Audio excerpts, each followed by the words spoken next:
Hello everyone, welcome to Sangee's Cookery. I hope everybody is staying safe and healthy and staying indoors. Today we're going to see a very interesting recipe which is nothing but the empty salna.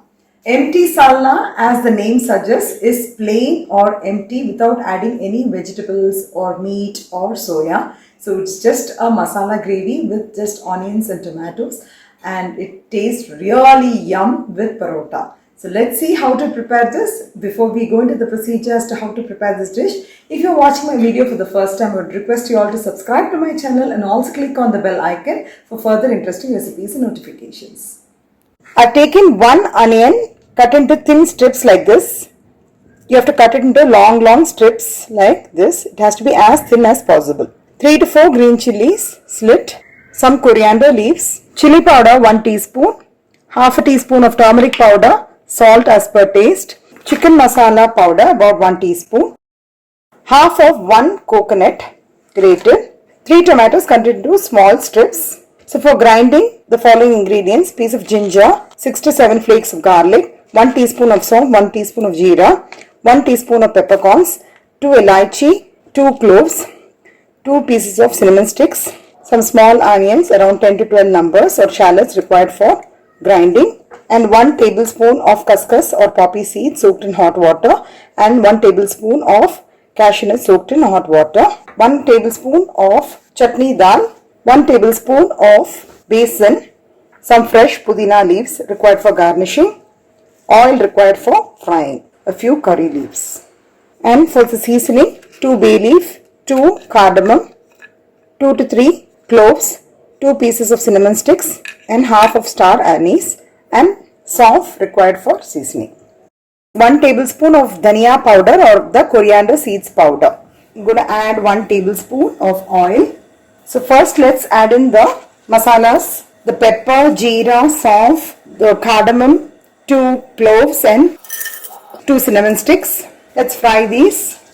Once the whole masalas have fried, I'm just going to add the small onions. I'm also adding the garlic. And let's fry these. Just going to add a little bit of salt and fry the onions so that it gets fried faster. So while the onions are getting fried, I'm also going to add in a little bit of this tomatoes which has been cut. Say about 1 tomato. I'm going to add it right now. The remaining tomatoes we'll be adding it later. Adding the ginger, and to this we'll be adding the grated coconut as well. Then switch off the gas. You don't have to fry the coconut, just with the heat and just mixing it up. These items will be ground into a smooth paste along with the soaked cashew and the couscous, as well as the chutney dal or the fried gram dal.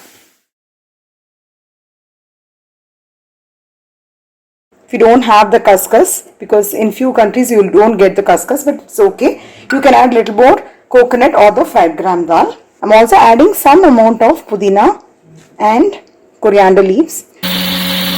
I've heated up the pan and I'm adding about 2 to 3 tablespoons of oil. Once the oil has got heated up, I've added the whole masalas, the bay leaf, the saunf, the cinnamon sticks and the cloves and the cardamom. And then I'm going to add the slit green chilies as well as the curry leaves. I'm also going to add the sliced onions. Once the onions have got fried nicely, I'm also adding the chopped tomatoes. While the tomatoes are getting fried, we'll add in the masala powders. I'm adding 1 teaspoon of the Kashmiri red chili powder, half a teaspoon of turmeric powder, 1 tablespoon of the dhania powder, some salt required for frying. Then sprinkle a little bit of water and allow this to get cooked.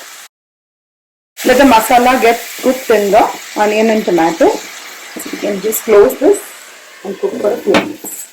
You can keep the flame in medium and cook it. It's been about 5 minutes. You can see that the tomatoes are cooked nicely and it's become nice and mushy. And you can see that the oil also is coming out from the sides. At this stage, what we're going to do is we're going to add the ground paste. I'll also be adding some water in the mixie jar and I'll be adding it in the dish.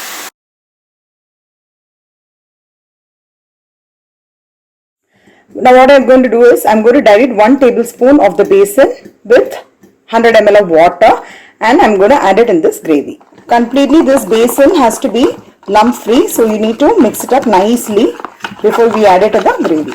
So I will be adding the besan water also.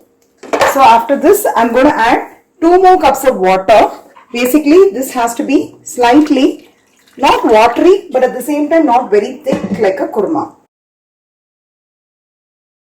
Mix it up nicely, and also I'll be adding a teaspoon of the chicken masala powder. This is not non-veg, it is a vegetarian. A lot of people might think this will be non-veg, but this is actually a vegetarian masala. It's only the whole masalas which have been taken for this particular packet is for the chicken gravy. So you can either take an egg masala powder or a chicken masala powder. So this gives you a very good flavor. Now let this cook on the medium flame. I'm just going to close this and I'm going to cook this for about 15 to 20 minutes. It's been about 15 to 20 minutes. It's been cooking somewhere in medium to low flame, and I'm able to smell a very nice aroma of this salna. At this stage, I'm just going to switch off the gas.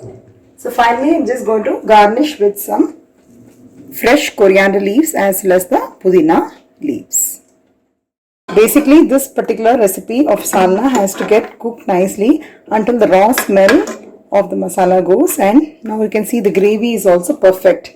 It's not very thin, at the same time it is not very thick as well. So this is the perfect consistency of the salna. So finally, if you want to add some nice color, bright color, what you can do is you can just heat up a little bit of oil and add a teaspoon of chili powder and add it in this recipe. So just adding a teaspoon of oil. This is going to be a final touch up. Again, it's optional. This is just to enhance the color of the salna. Just adding a teaspoon of chili powder.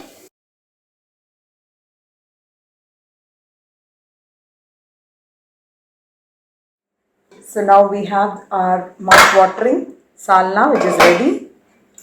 It's really yum and it really smells good. So I've made 1 parota. So basically this is served in the roadside. It is usually, cut into small pieces, and the salna on top of the parota like this. There you go.